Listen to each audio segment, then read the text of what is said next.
You say you want God in your relationship. You say you want a faith based kind of relationship.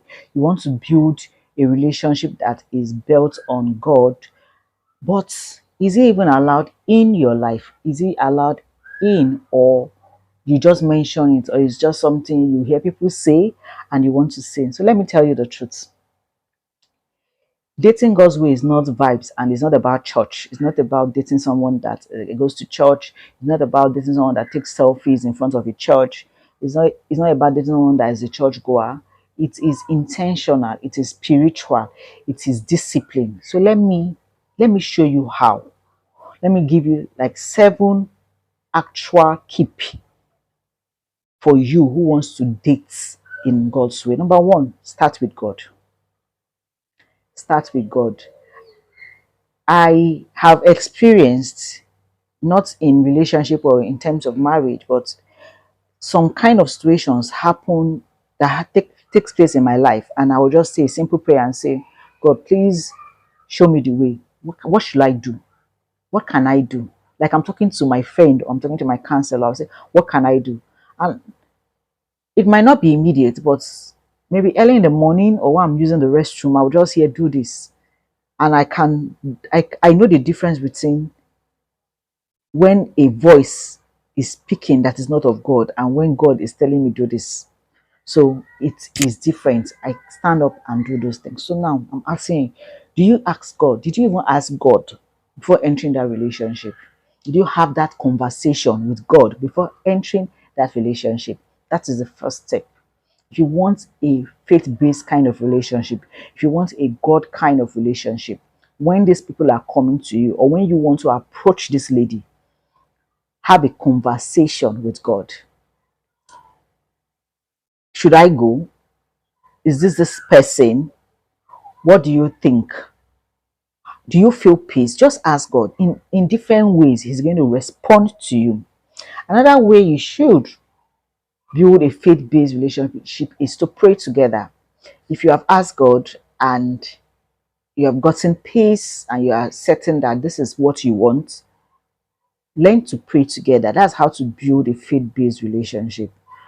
When both of you pray together, you know your intentions, the person knows your own intentions. So you both of you are presenting that same intention to God. You are praying for wisdom, you are praying for understanding, you are praying for growth, you are praying for knowledge together.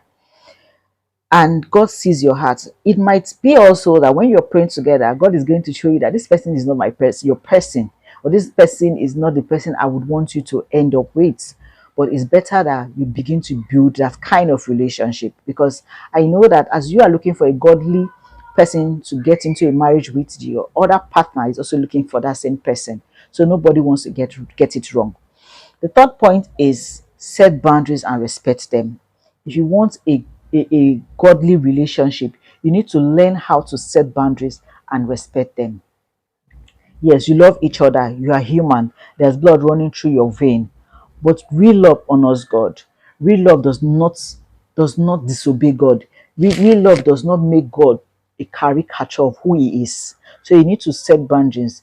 Don't let your human nature take over yourself. You need to know when not to visit this person. You need to know when the environment, the atmosphere is not safe any longer for you. You need to know when you are close to disobeying God. Another point is talk about your faith, not just your feeling. So most of the times we focus on how you feel about this person, how the person makes you feel, how you miss this person. Talk about how God makes you feel. Talk about your faith in God. You can talk about what God has done for you. It might not be present, it might be in the past. You might talk about how God has shown up for you. Talk about how you fear God, how you love God, how you worship God, how you pray. Just talk about God in the relationship. Aside other things, I'm not saying that you should not tell the person how you feel or talk about your career or any other thing, but talk about God, what God has done for you. Proclaim God's word. Market God in your relationship. Another point is surround yourself with godly counsel. Who is speaking to you? Who are you listening to? Who is that person's voice that when you hear, you know that this person is talking to me about God. Don't isolate yourself when you want to get into a very serious relationship. Date in community. Let people know that you are in a relationship with this person, and let your seniors, who people you will look up to, know who you are dating, so that they can watch out for you. Remember, you are in a relationship. You are the person in love. Your counselors are not in love. Your pastors are not in love. Your elders, your siblings are not in love.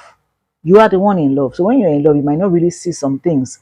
But when you have counselors you speak with, senior colleagues you speak with about your relationship, people you trust that will give you the right advice or counsel, you realize that you hardly make a mistake. So surround yourself with right counsel. Then don't isolate yourself. It's almost the same thing with the last point. But this point is, most people go into a relationship and say, I want it private. I don't want people to know we are in a relationship. I don't want them to know me. And let us see. Let's just be it's not yet time to make it public. No. Surround yourself with people. Do not isolate yourself. If you isolate yourself, even when things are going wrong, you will not be able to perceive, because it is a psychological thing. When you feel that you love this person, you might not really see that what the person is doing to you is wrong. So don't isolate yourself. Stay in community. Let your relationship be seen. Let it be known. Let it not be hidden. Love does not hide. Jesus did not hide his love for us. He died in public. He did not hide his love for us. So why, if you love this person, or the person is proclaiming that he or she loves you, why are you hiding the relationship? The last point is, make obedience to God the standard, not convenience. Yes, if you want a faith-based relationship, be ready to act when God say act.